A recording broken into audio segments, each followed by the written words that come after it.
In de Maitids-Zwalker zwalkje wij in 6 afleveringen door de Frieske Maitids-natuur. En dat doen we net alleenig, maar met beheerders en orenmeesten die het hadden thuisvielen in die natuur.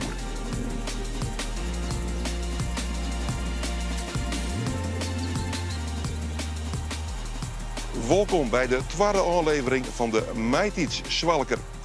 Een aflevering in een gebied, een beekdal, de Lendevallei, waar op zichzelf een heel soort natuur te vinden is. Natuur tussen de A32 en een spoorlijnen.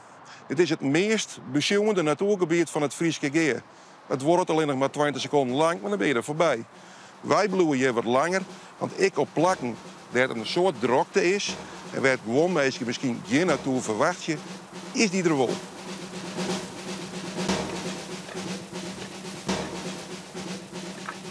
De Linde is een van onze 3 riviertjes van Friesland, of in ieder geval 3 grote rivieren. We hebben de Boon, de Tjonger en de Linde, het meest zuidelijke riviertje van Friesland. En om die Linde heen is het beekdal van de Linde. En is dat nog echt een riviertje of net meer? Nou, zo de protte van onze riviertjes zijn eigenlijk geen riviertjes meer. Vooral ook omdat de Linde is zo'n 100 lijn kanaliseerd. Toen ben de bochten eruit halen. Daar ben we ook trouwens weer met de wandel die weer te herstellen, maar goed. Een echt rivier is trouwens net meer, omdat het peil is sindsdien echt bepaald. Het is eigenlijk gewoon een onderdeel van de Frieske boezemweg. Hier is om de beek heen in de tijd na de ijstijd is hier veenfarmen, ongeveer een pakket van zo'n 2 meter. Aan beide kanten van de Linde in dit pad ongeveer 1 kilometer. Dus de trosnee van het beekdal is zo'n 2 kilometer. Daar is een dik veenpakketfarm en in het Verliezen is daar ik veenwoon. Dat kan je nou zien omdat er overal die structuur van die petgaten nog lezen. Hij is nog 30 hier, hij is in dit landschap wennen en werken. Wat is er in die tijd verloren? Wat voor ontwikkelingen zul je dan gebeuren? Nou, de heeft onder oren zien dat in die tijd, zo'n 30 jaar waar je vrij veel rijdt nog niet. Hier en daar gebeurt dat nog wel, maar die rijdvelden die langzaam veroorderen. Die rijdvelden die worden wat eerder, de rijd gaat er wat uit. Van nature krijg je wat een versoering. Dus het ruit verdwijnt en dan komen andere planten van in plek. En op sommige planten krijg je zelfs een beetje een heideontwikkeling. Er zijn ook planten die komen en gingen. Een daarvan is het sompenviooltje. Dus even naar op ziek, hebben we een kans om het te vinden, want het is wel heel iets. Nou ja, ik weet nog onze plek bij de stier, dus ik neem aan dat we die vinden kennen. Alleen nog, het is een heel iets dinkje. Maar op dit moment bloeit hij ook, dus wat slag je? Nou, ik heb op paard.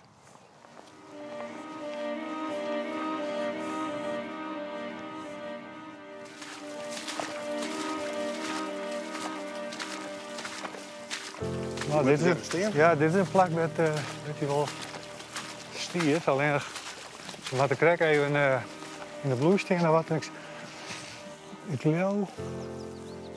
Zal ik het nou kijken? Ja. Hey, hier. Zo, hier staan ze. Ja. We hebben het gevonden. Het is een lietsdenkje.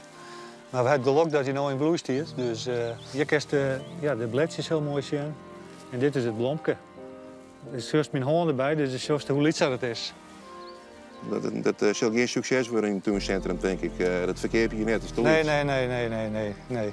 Daar ben orde voor. Daar ben orde viooltjes voor. Deze net.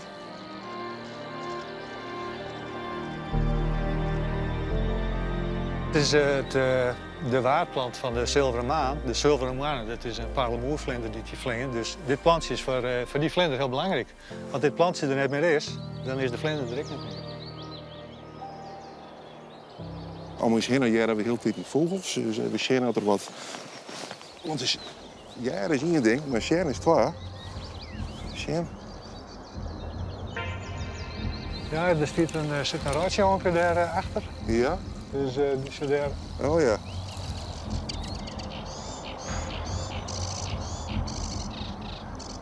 Zie je bij hem hoe is een soort mosken, dan heeft ik nog een rijdmosken. Rijdmosken, ja, die zeggen we krijg ik. Die is een mooie zwart kapje met een wit ringje aan mijn nek. Dus die ja, kom ik vrij vol voor. En die ben ik vaak al heel betietend hier actief.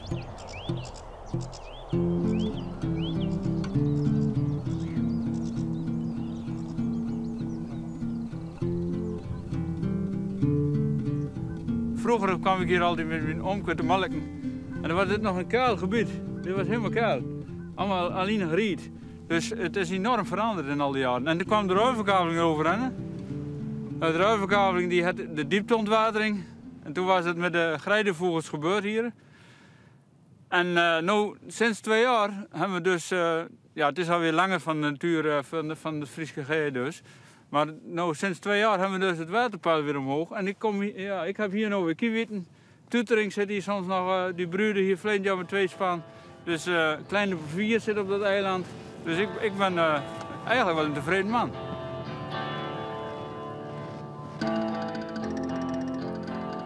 Morgens doe ik hier vergetelling. Ik geef nog wel eens excursies hier. Dus ja, ik mag graag buiten wezen. Dat geeft je gewoon... de eerste kiwit zien spoelen in het land. En ja, dan die wolpen, die mis ik dan. Maar dat soort geluiden, dat merk je weer helemaal... dan begin je te broezen. Zoals de wolpen, die ben we nog kwijt. Dat is heel jammer, want dat was echt een sfeermerker in het vuur. Maar we hebben nog roodborst te puiten. Nou ja, die hebben we zo net ook gezien. En kneu en... Dat soort kwartel heb ik hier ook geregeld in zo'n roegstukje laan zitten. Dus dat hebben we mooie soorten. Kwartelkoning hebben we ook al eens hier gehad. De gruskenarper zeggen we, in het Fries zeggen ze ook tepert. Maar dat zijn mooie soorten. En die zitten vooral in het land dat niet ver gemaaid wordt. Dus eigenlijk ja, pas in juli maaid wordt het land. En dat soort soorten, ja, dat vind ik toch wel een rijkdom.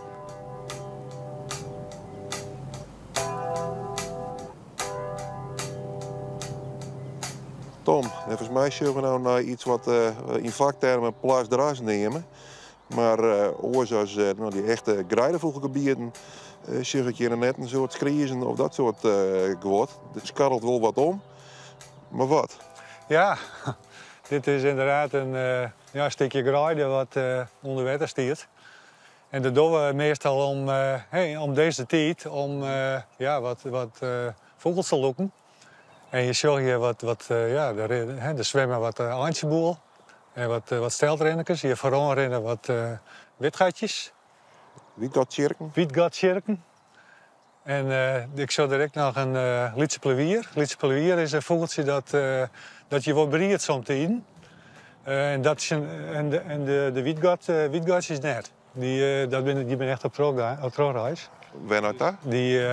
Dat zijn vogels van Scandinavië. Die brieren daar? Die brieren in Scandinavië in de bossen. En hier komen ze allemaal op te sterken voor de grote reis.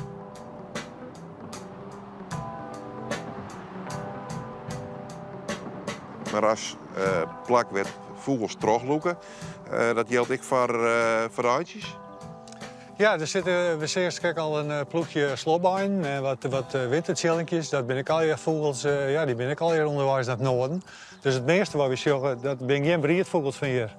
Op die Lietse plevier naast krijgt. Het meeste is je tijdelijk? Het is je meeste tijdelijk, dus het is gewoon een service van uw kant naar de vogels. Die onderwijs binnen naar het noorden. Die toewijn, die doekhandjes? Ja, toewijntjes, er zijn vrij wat toewijntjes. Daar breeden wel verschillende hier van. Tom, je wordt een heel soort vogels jongen. Er binnen nog 3 soorten onbeneend bleun. Alle 3 roofvogelsoorten. De wiekel, de bruine waanskrabber en de moezebieter. Wat vooral hebben die in dit gebied? Hoe wichtig is dit gebied voor die roofvogels? De lindenvlei is eigenlijk een heel belangrijk gebied voor roofvogels. Heel veel soorten komen je inderdaad voor. We hebben 3 soorten jongen. Of we hebben eigenlijk nog meer jongen, maar we konden ze net al even vangen in het beeld. Dus, wij vallen hier al zo'n 30, 40 hier de gang van zaken, maar de roofvogels. En de aantallen zijn redelijk stabiel, voor alle soorten, voor de meeste soorten. De waanskrabber zeggen we, die is een aantal jaren eigenlijk hard verdoen geweest. Die is gelukkig weer wat waarom. En ja, buizerd, moezebieter en havik, de hauk, die aantallen zijn al redelijk stabiel.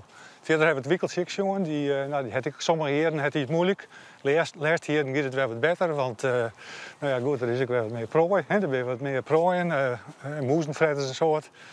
En verder, ja, als eigenlijk het mooiste soort die je breedt is de huningvalk, de wespendief. Maar ja, daar ben we net te betiid voor. Die is nou Jelwaai Afrika, dus die is nou onderwijs hierheen. Ja, nou, dan moeten de meesten apart maar eens een keer rond te zien. Zo is dat. We hebben hier ook wel volop van geniertje kent. Ja.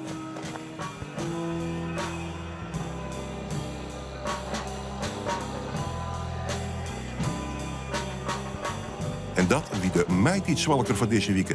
Takom week zwalkje we in de Oude Veen.